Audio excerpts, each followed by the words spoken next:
This is the Lone Crater YouTube. We hope this video helps. You start by verifying outputs and cables.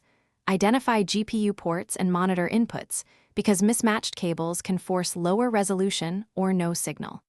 Once done, power both monitors and connect using DisplayPort when possible for higher refresh rates. Use HDMI only if necessary.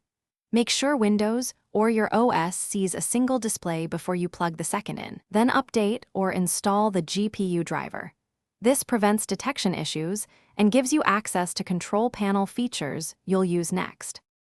Once both monitors are connected, open Display Settings and choose Extend Not Duplicate so you gain desktop space. Drag monitors to match their physical positions so the mouse moves naturally.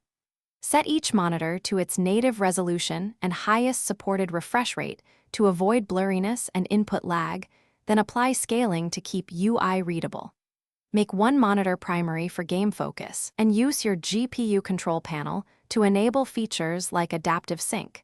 These steps maximize image quality and maintain smooth gameplay. You finish by configuring each game.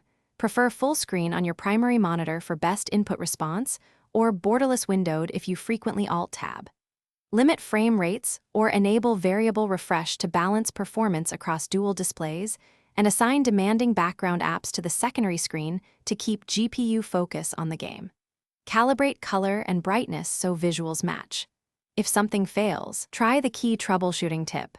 Reset or swap cables and ports, then update drivers. This resolves most detection and signal issues quickly.